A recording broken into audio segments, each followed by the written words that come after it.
કેમ છો વિદ્યાર્થી મિત્રો? મજામાં. ધોરણ 5 વિષય હિન્દીમાં દ્વિતીય સત્રમાં આપણે આજે આગળ બીજો પાઠ, બરાબર, એટલે કે પાઠ 10 શીખો વિશે અભ્યાસ કરીશું.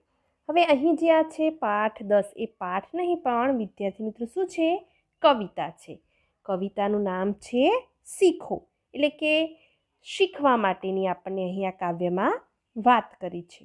હવે આ કવિતાના લેખક છે વિદ્યાર્થી મિત્રો શ્રીનાથ સિંહ, બરાબર. તો અહીં આપણને આપ્યું છે કે પ્રસ્તુત કવિતા પ્રસિદ્ધ રચનાકાર શ્રી શ્રીનાથ દ્વારા રચી ગઈ है. એટલે કે આ જે કવિતા છે એ પ્રસિદ્ધ રચનાકાર, પ્રસિદ્ધ કાવ્યકાર શ્રી શ્રીનાથજી દ્વારા લખાઈ છે. जीवन में प्रकृति का बहुत ही महत्व है. जीवનમાં પ્રકૃતિનું ખૂબ જ મહત્વ છે. प्रकृति का हर एक अंग हमें कोई ना कोई सीख देता है. એટલે કે પ્રકૃતિના જે અંગો છે વિદ્યાર્થી મિત્રો તે દરેક અંગો કોઈને કોઈ सीख આપણને આપે છે. इस कविता में कवि ने प्रकृति में मौजूद विभिन्न चीज़ों, એટલે કે આ કવિતામાં કવિએ પ્રકૃતિની અંદર જે છે એ બધી અલગ અલગ પ્રકારની ચીજ વસ્તુઓ, કઈ કઈ?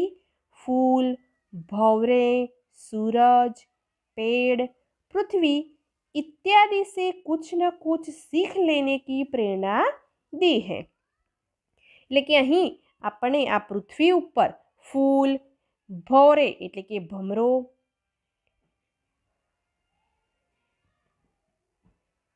સૂરજ, ઝાડ અને પૃથ્વી વગેરેથી કંઈક ને કંઈક શીખ લેવાની વાત આપણને અહીં કરેલી છે, બરાબર. તો વિદ્યાર્થી મિત્રો હવે આપણે અહીં આ જે કાવ્ય આપ્યું છે તેનું ગાન કરીશું, ત્યારબાદ તેની સમજૂતી મેળવીશું.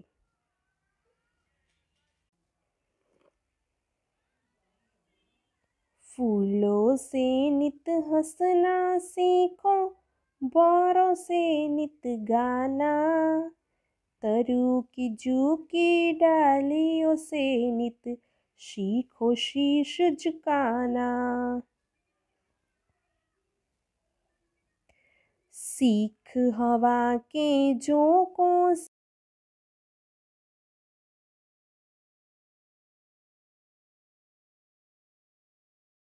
से सीखो मिलना और मिलाना. सूरज की किरणों से सीखो जगना और जगाना. लता और पेड़ों से सीखो सबको गले लगाना.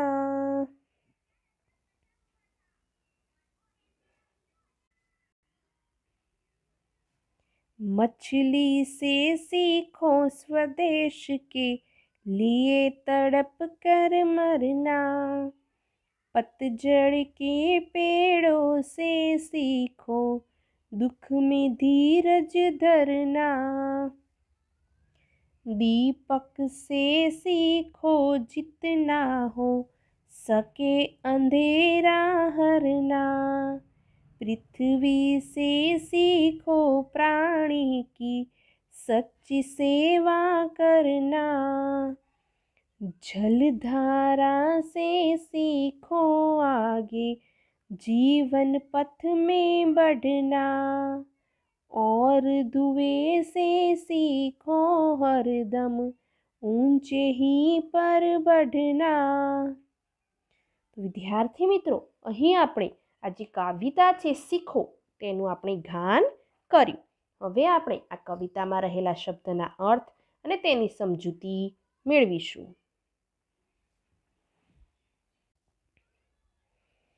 તો અહીં આપણને આપી છે વિદ્યાર્થી મિત્રો, આપણે પહેલી જે પંક્તિઓ આપી છે 4 તેને સમજીએ. फूलों से नित हंसना सीखो, भंवरों से नित गाना. तरु की झुकी डालियों से नित सीखो शीश झुकाना. તો અહીં આ કવિતાની અંદર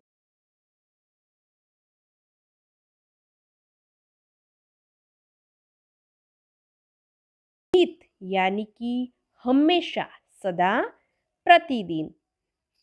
भंवरो यानी कि भ्रमर, मधुकर, भंवरा। नित यानी कि हमेशा। तरु पेड़, वृक्ष।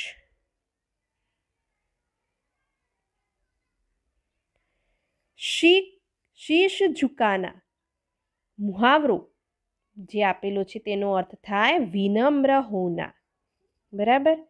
તો અહીં આ પંક્તિની અંદર વિદ્યાર્થી મિત્રો આપણને સમજાવવામાં આવ્યું છે કે ફૂલો સે નિત હસના શીખો, એટલે કે ફૂલોથી આપણે હંમેશા શું કરવું પડે? હસવાનું શીખવું જોઈએ। ફૂલો સે સદા હસતે રહેના सीखो। भौरों से हमेशा गाते रहना सीखो। तरु यानी कि पेड़ की झुकी डालियों से नित, એટલે કે તરુ એટલે કે પેડ જે છે એ પેડની झुकी हुई डालियों से हमेशा सिर झुकाकर जीना यानी कि नम्रता से जीना सीखना चाहिए। बराबर। तो फूलों से हमेशा, फूलों पासेथी हमेशा શું શીખવાનું છે? હંમેશા હસતા રહેવાનું શીખવાની વાત અહીં કવિએ કરેલી છે। ભમરા પાસેથી હંમેશા ગાતા રહેવાની, ગણગણતા રહેવાની વાત કરેલી છે। વૃક્ષની જે નીચે નમેલી ડાળીઓ છે વિદ્યાર્થી મિત્રો, તેની પાસેથી આપણને શીખવાનું છે કે સદાય હંમેશા માથું નમાવવાનું, એટલે કે નમ્રતા રાખીને જીવન જીવવાનું શીખવાની વાત કરેલી છે।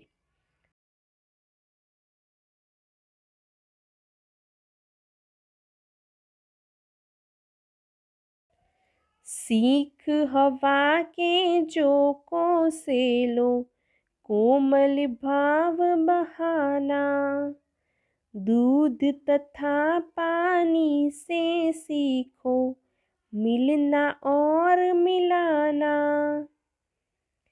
तो यहाँ जो दूसरी 4 अलग पंक्तियाँ दी गई है उसमें हमें सिखाया गया है कि हवा के झोंकों से सीखो। हवा यानी कि क्या होता है इसका अर्थ? वायु, पवन। कोमल यानी कि नाजुक, मुलायम। पानी, जल, नीर।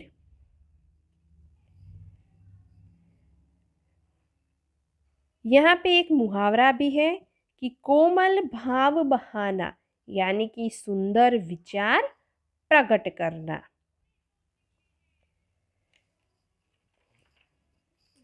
तो हवा के झोंकों से सीखो,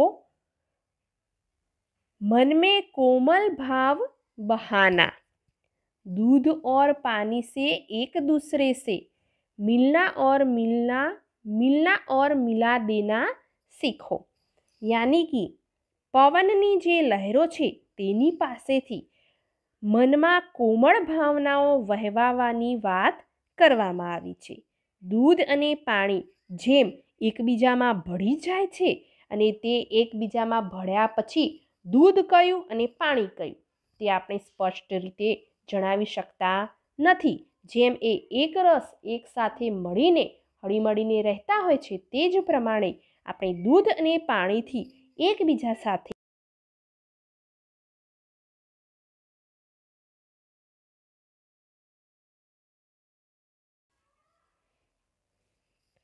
सूरज की किरणों से सीखो, जगना और जगाना, लता और पेड़ों से सीखो, सबको गले लगाना। सूरज यानी कि इसका अर्थ क्या होता है? रवि, भानु। लता वेल, જેને આપણે ગુજરાતીમાં કહી શકીએ છીએ। गले लगाना यानी कि प्रेम करना, अपनाना। तो इसका भावार्थ देखेंगे आगे कि सूरज की किरणों से स्वयं जगना और दूसरों को जगाना सीखना चाहिए। लता और पेड़ों से सबको गले लगाना सीखना चाहिए। તો આપણે જોઈએ કે જેમ સૂરજના કિરણો પાસેથી આપણે શું શીખવાનું છે વિદ્યાર્થી મિત્રો? જાગવાનું અને બીજાઓને જગાડવાનું। જેમ સૂરજ પૃથ્વી ઉપર સૌપ્રથમ પોતાની કિરણો આપે છે ત્યારે એ જ્યારે પોતે વહેલો ઉઠતો હશે અને એના ઉઠ્યા પછી જ એ આપણને બધાને જગાડવાનું કામ કરે છે, એમ આપણે સૂરજ પાસેથી શીખવાનું છે કે પોતે પણ જાગો અને બીજાને પણ જગાડો। ત્યાર પછી છે વેલ લતા, લતા और पेड़ों से सीखो, यानी कि વેલ અને વૃક્ષો પાસેથી સૌને અપનાવવાનું શીખવાનું છે। કેવી રીતે? જેમ વૃક્ષ ઉપર વેલ કેવી હળીમળી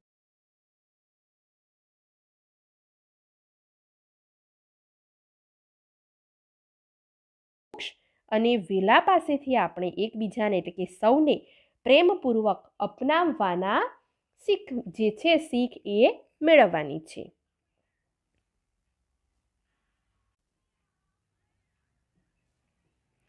मछली से सीखो स्वदेश के लिए तड़प कर मरना, पतझड़ के पेड़ों से सीखो दुख में धीरज धरना।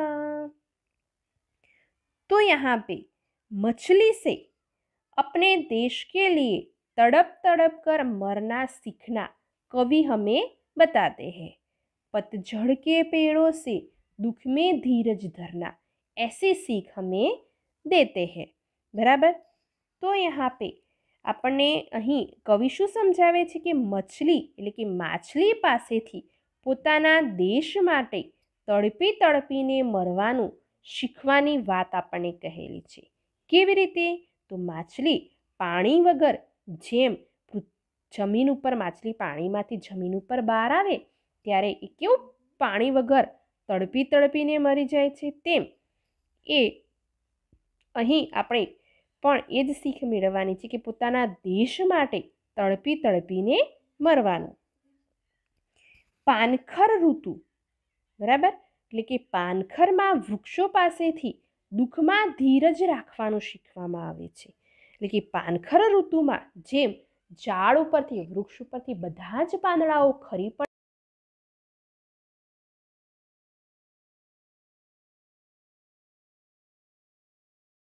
નથી। કેમ? કારણ કે આ પાનખર ઋતુ પછી ફરી પાછી વસંત ઋતુ આવશે અને તે ઝાડની અંદર નવી કૂંપળો ફૂટી નીકળશે અને ફરી પાછું તે હર્યું ભર્યું થઈ જશે। એમ દુઃખમાં આપણે આ માનવોને ક્યારેય હિંમત હાર્યા વગર ધીરજપૂર્વક તેને જીવવાની શીખ આપણને આપેલી છે।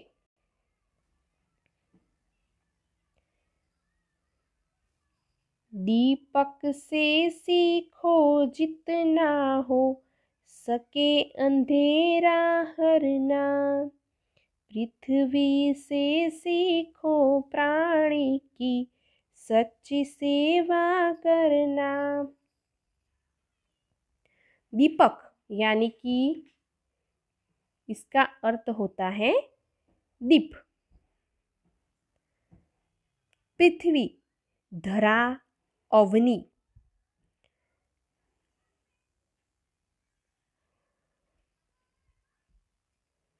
तो दीपक से सीखो जितना हो सके अंधेरा हरना, यानी कि जितना हो सके उतना अंधेरा अज्ञान दूर करना तुम दीपक के पास से यह सीख लो।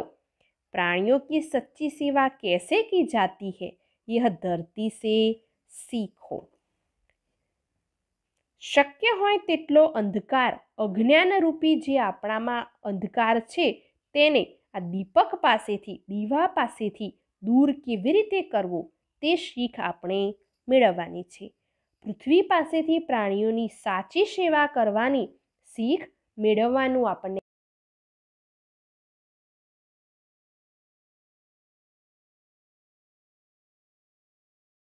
जलधारा से सीखो आगे जीवन पथ में बढ़ना, और धुएं से सीखो हरदम ऊंचे ही पर चढ़ना। जलधारा, जलधारा यानी कि पानी की धारा, पानी का प्रवाह।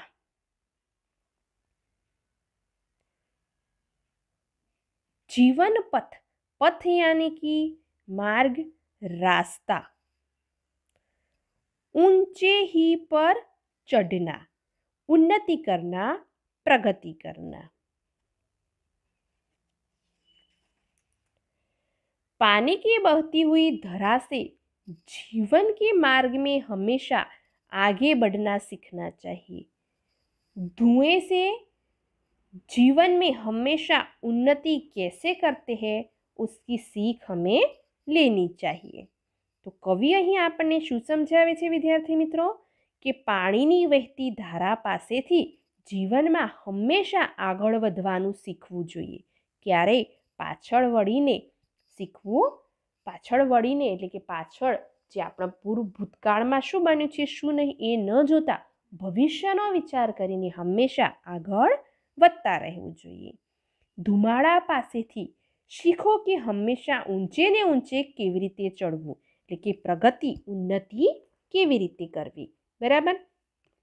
તો અહીં આ કાવ્યની અંદર આપણને શું શું શીખવા મળ્યું વિદ્યાર્થી મિત્રો કે અહીં આ કાવ્યમાં ફૂલો પાસેથી, ઝાડની જે નીચે નમી ગયેલી ડાળીઓ છે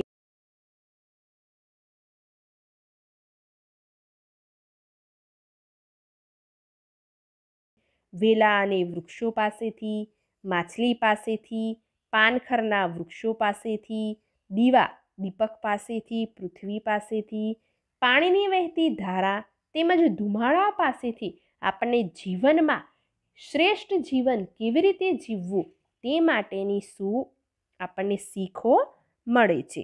બરાબર।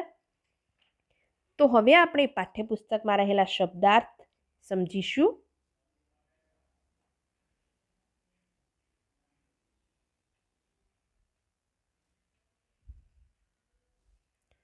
शब्दार्थ पुष्प, फूल यानी कि पुष्प, सूरज, रवि, भानु, नित सदा प्रतिदिन, लता यानी कि वेल, भंवरा मधुकर भंवरा, पतझड़ पत्ते झड़ने की रुत पानखर,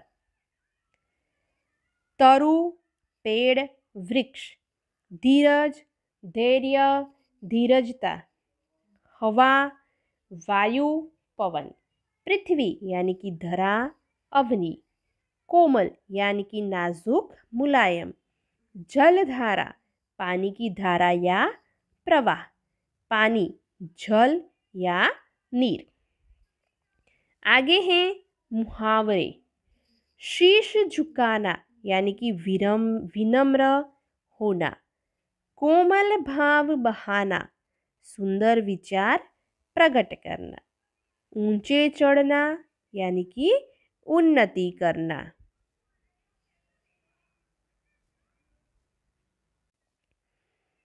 तो विद्यार्थी मित्रों અહીં આપણે આ ધોરણ 5માં 10મી જે કવિતા છે શીખો તેના વિશે આપણે કવિતાનું ગાન, તેના શબ્દાર્થ, મુહાવરે એ ભાવાર્થ વિશેની સમજૂતી મેળવી। બરાબર। જે તમે સમજ્યા હશો। અહીં આપેલ જે આ કવિતા છે એ તમારે મૌખિક એટલે કે મોઢે તૈયાર કરવાની છે। બરાબર। તે ઉપરાંત હવે પછીના આગળના વિડીયોમાં તમારા પાઠ્યપુસ્તકનું અભ્યાસ અને સ્વાધ્યાય વિશેની સમજૂતી આપવામાં આવશે। બરાબર વિદ્યાર્થી મિત્રો, થેન્ક યુ।